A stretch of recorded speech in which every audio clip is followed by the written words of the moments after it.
What's up, everybody, and welcome to another episode. Hit the like button, subscribe to my channel, and share the video. Hit the join button and become a member. Members get exclusive content. Hit the bell icon on my channel so that you'll get a notification every time I drop a video. Well, before I get into it, I just want to say thank you to Chill 16 in Life. He told me to put my phone on airplane mode when I'm making a video, and therefore it will not be interrupted if someone tries to call. Thank you for that information, Chill. His name is Chill. His channel is called 16 The Life. He has a good channel, a good brother. Y'all go check him out if you haven't already, excuse me. I also want to say thank you to Dubs.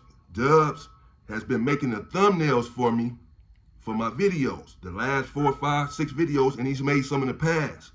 And he's never given me a problem about it. I ask him, I text him, Dubs, I need a thumbnail, and he gets it right done for me. I already don't have any editing on my videos, so if I didn't have a thumbnail, I wouldn't even want to post a video. It really looked bad. So he's really doing me a big favor, and I appreciate you, Dubs.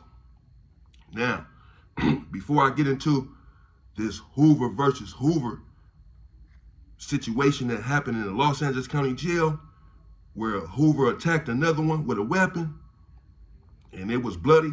They was both my cellies.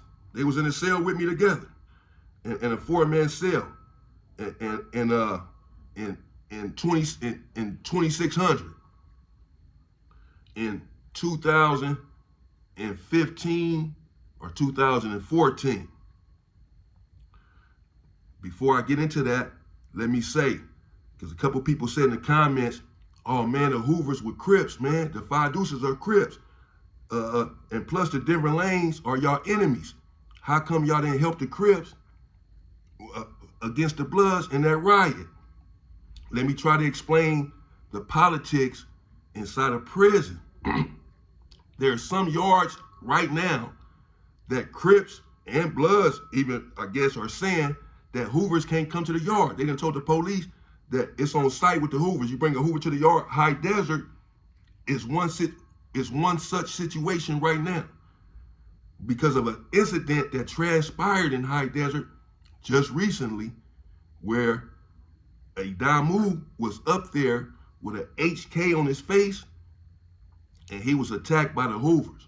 And now they're saying the Hoovers can't hit the yard anymore because the attack was so bad, I guess. I'm going to get into that soon.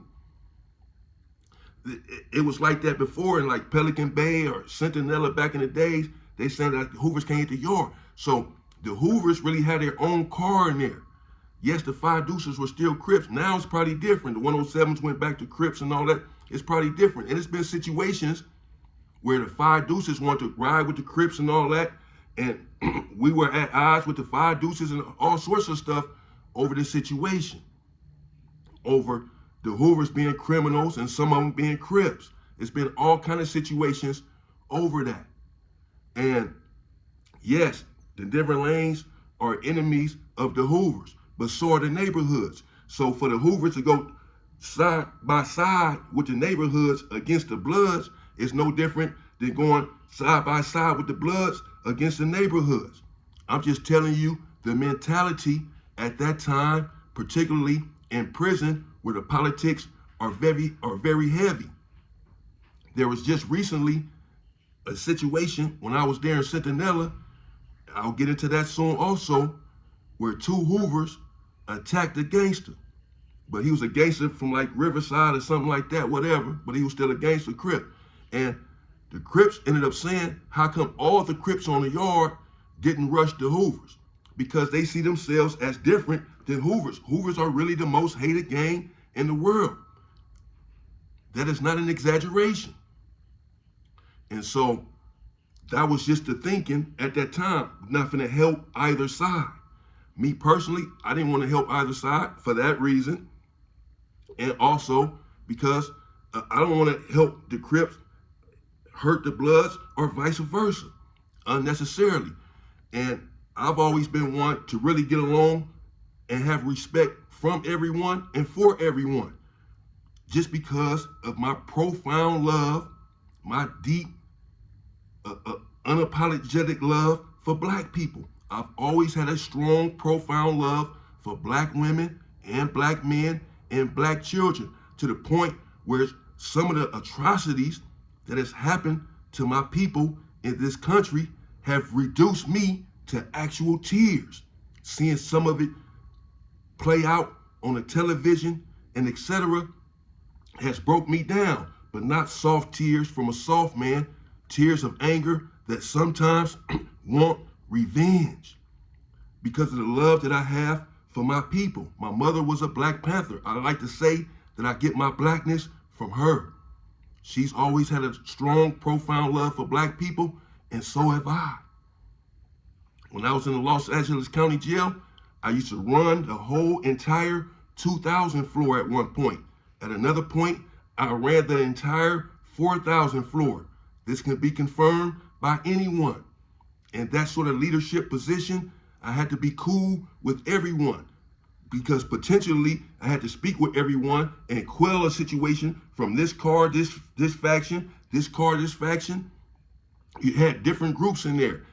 And as a leader of everyone in there, I had to be able to get along with everyone in there to take care of certain situations and to call certain shots. So my job was to make sure that my people were not taken advantage of by any group, including the police, who also have gangs in the Los Angeles County Jail.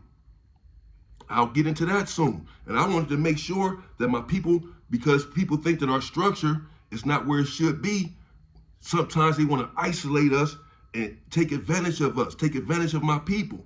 And everyone, the police and every other group in there, every race knew that I was black, I was strong, I was proud to be black, and I was going to disallow you to take advantage or harm my people in any way. That's any of my people from anywhere, because I love my people. But in that prison, the situation was different. The politics are more heavy. It's just like an NBA game or an NFL game. Sometimes the players work out with each other outside of the field or the court in the off season, or sometimes during the season.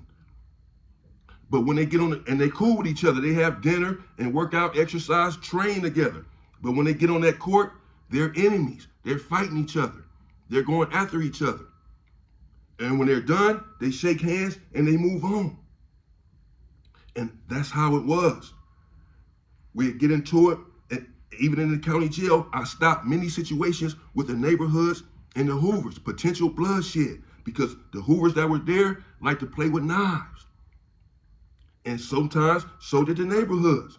They wasn't going for anything. It was constant battle with the neighborhoods and the Hoovers there in the county jail. The East Coasters, the neighborhoods, against the Hoovers all the time. I told you recently, one of my last videos, that it was a war with the Norteños and the Hoovers. Not the Norteños and the Crips, not the Norteños and the Blacks, not the Norteños and the Bloods and the Hoovers, the Crips and the Hoovers, the Muslims and the Hoovers, the non-affiliates and the Hoovers, just the Hoovers. Nobody came to our aid. Nobody assisted us. It's 5 or 6 Hoovers on the yard going against the whole Norteño car, because they saw us and see us as a separate entity that they all hate. But we didn't cry about it. Big Trey Soldier used to say, it don't matter. We don't need no help. We don't need nobody. And that's true. I'd rather have 3 lions than 100 rabbits. I take my chance. I'd rather be with 3 lions than 100 rabbits or 100 chickens. I think the 3 lions will win that battle. So even though we were not always the deepest, as long as we were strong, we were good. But that's how it was. I just want to clarify what happened with that riot. Now, I'm thinking about doing a series on Tiny Goofy and Big Porky from 107 Hoover. They was there in the Los Angeles County Jail when I was there, terrorizing it, having a fight with every enemy that they ran across. So was Fat Chops, who I'm still very close with, from Fido's Hoover. But that's sort of a touchy subject for a lot of people, including some Hoovers, Porky and Goofy. Not so much Porky, but what ended up happening to him was tragic. And really the same can be said for Goofy. But I was there with them. I was going to battle with them and for them. So I have a right to speak on it. But it's going to be a touchy subject for a lot of people. They upset a lot of people there in the county jail with their antics and really their bravado and their willingness to fight anyone and everyone there. I'm going to get into one particular fight that Tiny Goofy had that was legendary. I'm also thinking about doing a series with the homie Fat Chops from 5 Deuce Hoover about the Los Angeles County Jail. Either here on my channel or a podcast. But let's get into the story. So there, I'm sorry, I just had to clarify a couple things. There in the Los Angeles County Jail, it was a young homie there from 9 Deuce. This dude, he used to be in all kinds of stuff. All right. He ended up going to the penitentiary, getting into all kinds of stuff. I'm gonna have to get into it at some point, especially if I'm about to tell this story. So it was another homie there from 5 Deuce Hoover, my little bro. And he was with the business. He also used to fight every enemigo there. Every opposition there, he would have a fight with him. And he held his own every time. But he was a big dude, but he was never scared to fight. We was in a cell together, and so was the young homie from 9 Deuce.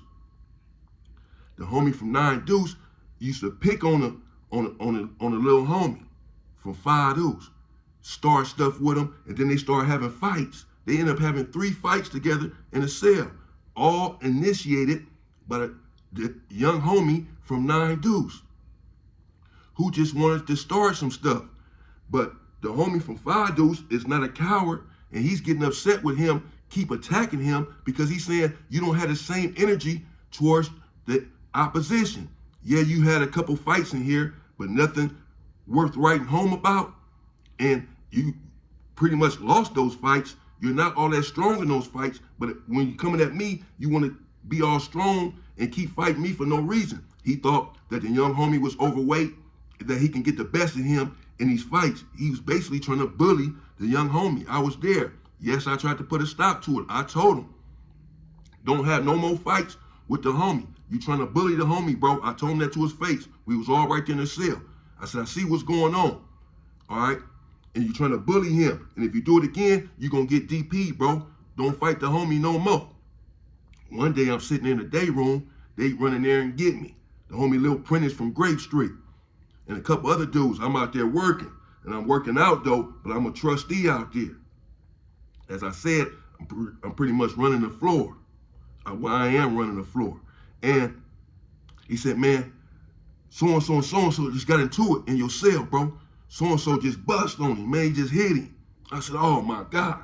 So I run to the cell, and the young homie from 9 Deuce, his whole hand is opened up. You can see the meat, the bone, he leaking. He almost about to cry. I'm like, man, what happened? And the homie from 5 Deuce, he's sitting there on my bunk now with the thing in his hand. He still got it in his hand. He just like this, man. This dude, man, whoa. I'm like, man, what happened, man? So the homie from 9 Deuce started talking, said that they had a squabble again. See? So you picking at him again. Y'all had enough. I told you not to have a fight with him again, or you're gonna get a DP. Now you turn around and had a fight with him again. For what reason? Because all these fights were for no reason. Something very minute, something very trivial. He was just having these fights with him because he thought he can win these fights and bully the homie. Bully the little bro. That's what was going on. I'm telling you what was going on. So he did it again. They had a fight over something minute, and the homie said, you know what? I have indisputable, irrefutable evidence that you are trying to bully me. And he was prepared for this next fight. He too was known for playing with the tools. That's why I didn't understand why the young homie from 9 Deuce would keep trying him. And he was winning a couple of these fights, the young homie from 9 Deuce, because the homie was a little bit overweight, but he got the heart of a lion. And he knew that he can win these fights for the most part, even though the homie just wasn't no pushover. He was fighting them back, and there was some squabbles in there. But a couple of times at the end, it got the best of the homie. He's not going to keep going for that. So he was prepared for him to try to bully him again. He had the thing on him at all times after about that third fight. And so when he attacked him again for something trivial, well, again, he was prepared. And he whipped out the thing. And he started hitting him. And the homie was trying to block it, and that's how he kept hitting his hand. But he opened up his whole hand, bro. He had a nice little piece. Now, I made him give me the thing. He didn't want to give it up. And the young homie from Nine Deuce was sitting over the sink, acting like he finna make a thing. Like, man, yeah, I'm finna get this. He got me fucked up, man. This dude that hit me, man. He half crying, like I say, he making a thing. I said, man, stop, give me the thing, man. I told the homie Fadu, he like, I ain't giving you nothing, man. Give me the thing, man. And he gave it to me finally, my little bro. You know what I'm saying? But he was pissed off. He was upset. I understand. However, I told both of them, both of y'all got a DP coming. You, even though you got hit, it don't matter. You got bust up, it don't matter. You still got a DP coming. Once you heal up, you're going to get a DP, bro. Because I told you, if you attack the homie again, your ass going to get a DP. It just so happens he attacked your ass back with a weapon, but you're going to get a DP for attacking him, period. What if he wouldn't attack you back with a weapon? You would have had a DP coming, and you still do now. And a homie from Five Deuce, my little bro, I'm sorry, but you got a DP coming too because you attacked him with a weapon. Even though you was pretty much defending yourself, he didn't have a weapon. Even though you was tired of him bullying you and all that, the protocol still is you attack a homie with a weapon, it's a DP coming for that. Unless he's a rat or did, transgress against a rule, had some sort of infraction and was getting removed. And then, of course, it's cool, it's encouraged to use a tool. But that was not the case. And so I had them both DP. Guess who did the DP? Porky and Tiny Goofy. Or really on both of those situations with both of the homies. So he opened them up. He was leaking.